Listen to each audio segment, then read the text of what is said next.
शाम 5 बजे राज्य मंत्रिपरिषद की बैठक हुई। इसकी कार्यवाही के संबंध में आयोजित इस प्रेस कॉन्फ्रेंस में आप सबका स्वागत है। आज पहला एजेंडा ऊर्जा विभाग का था, जिसके अंतर्गत Bihar state power holding company limited के अनुषंगी वितरण कंपनियों north Bihar power distribution company limited एवं south Bihar power distribution company limited के अंतर्गत द्विस्तरीय उपभोक्ता शिकायत निवारण फोरम गठित किए जाने हेतु मुख्य अभियंता के 2 पद एवं विद्युत अधीक्षण अभियंता के 2 पद सृजित करने की स्वीकृति दी गई। उद्योग विभाग का अगला एजेंडा था, जिसमें Messrs Leap Agri Logistic Madhubani private limited को बिहार औद्योगिक निवेश प्रोत्साहन नियमावली 2016 के प्रावधानों के आलोक में वित्तीय प्रोत्साहन क्लियरेंस की स्वीकृति दी गई। उद्योग विभाग का ही अगला एजेंडा था, जिसमें वित्तीय वर्ष 26-27 में केंद्र प्रायोजित प्रधानमंत्री सूक्ष्म खाद उद्यम उन्नयन योजना का अवधि विस्तार भारत सरकार द्वारा 30 सितंबर 2026 तक किए जाने के कारण इस अवधि में इसके क्रियान्वयन हेतु केंद्रांश एवं राज्यांश मिलाकर 164 करोड़ 51,60,000 रुपये की स्वीकृति दी गई। चौथा एजेंडा डेयरी मत्स्य एवं पशु संसाधन विभाग का था। इसके अंतर्गत इस वित्तीय वर्ष में बिहार राज्य के भोजपुर जिला में स्थित बानासुर मत्स्य बीज प्रक्षेत्र में केंद्र प्रायोजित प्रधानमंत्री मत्स्य संपदा योजना के गैर लाभुक अवयव के अंतर्गत इंटीग्रेटेड एक्वा पार्क की स्थापना हेतु केंद्र सरकार के केंद्रांश 18 करोड़ 72 लाख और राज्यांश 12 करोड़ 48,37,000 कुल 31 करोड़ 20,92,000 की राशि पर योजना की स्वीकृति दी गई। पांचवा एजेंडा युवा रोजगार एवं कौशल विकास विभाग का था, जिसके अंतर्गत नए औद्योगिक प्रशिक्षण संस्थान की स्थापना योजना अंतर्गत औद्योगिक प्रशिक्षण संस्थान नबीनगर औरंगाबाद की स्थापना कर वित्तीय वर्ष 26-27 से 5 व्यवसायों में प्रशिक्षण प्रारंभ करने, इस हेतु 38 पदों का सृजन करने तथा 2 करोड़ 11,89,000 रुपये प्रति वर्ष व्यय करने एवं भारतीय रेल बिजली कंपनी लिमिटेड नबीनगर द्वारा निर्मित परिसर एवं सुविधाएं इकरारनामा के अनुरूप राज्य सरकार को निःशुल्क हस्तांतरित किए जाने की स्वीकृति दी गई।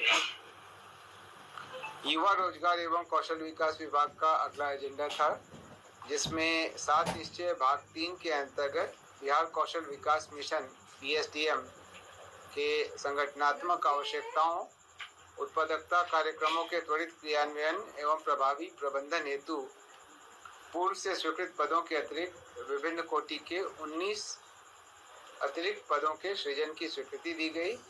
इस पर 2 करोड़ 24,37,000 रुपये का वार्षिक व्यय अनुमानित है। समाज कल्याण विभाग का अगला एजेंडा था, जिसके अंतर्गत बिहार बाल विकास सेवा भर्ती एवं सेवा शर्त संशोधन नियमावली 2026 की स्वीकृति दी गई। सूचना प्रावैधिकी विभाग का अगला एजेंडा था, जिसके अंतर्गत बिहार सूचना प्रावैधिकी सेवा नियमावली 2026 के गठन की स्वीकृति दी गई। उद्योग विभाग का अगला एजेंडा था, जिसके अंतर्गत मेसर्स वरुण बेवरेजेस लिमिटेड औद्योगिक क्षेत्र नवानगर जिला बक्सर को बिहार औद्योगिक निवेश प्रोत्साहन नियमावली के संगत नियम के तहत वित्तीय प्रोत्साहन क्लियरेंस की स्वीकृति दी गई।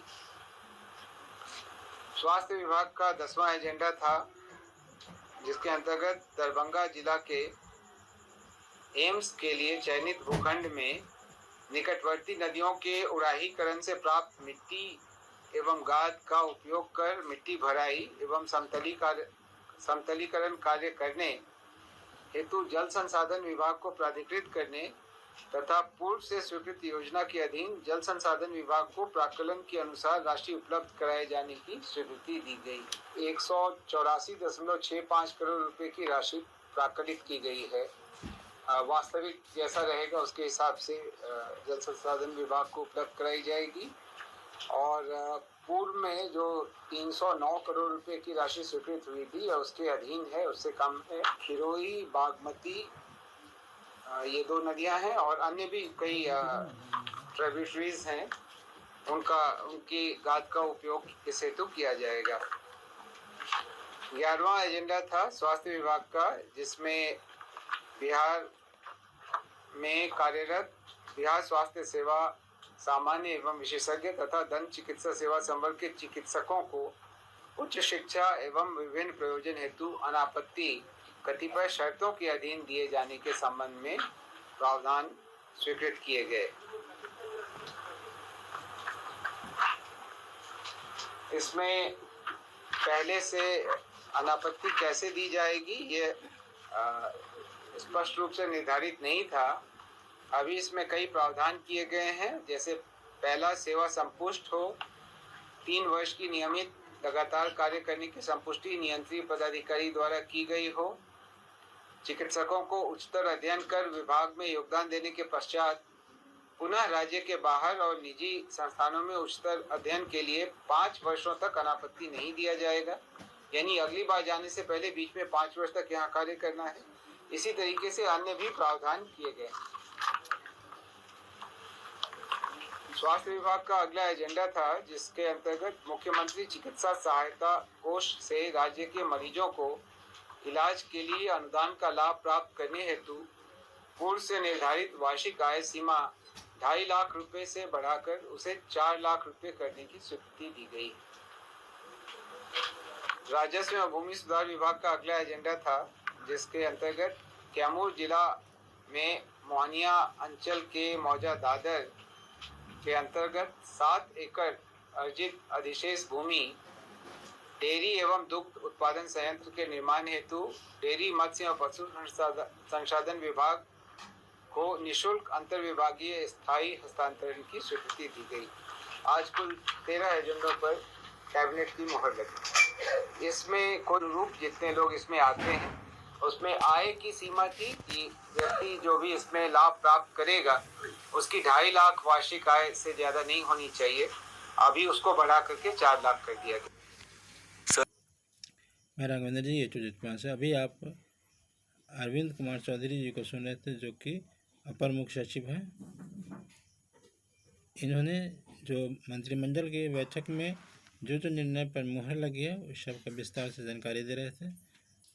आप लोग से गुजारिश है कि इस चैनल को लाइक, सब्सक्राइब, शेयर करें, ताकि सभी इस तरह की जानकारी आप लोग को समय से आपके मोबाइल के स्क्रीन पर पहुंच जा सके। इन्हीं बातों के साथ मैं फिर मिलता हूँ अगले वीडियो में। तब तक के धन्यवाद, नमस्कार।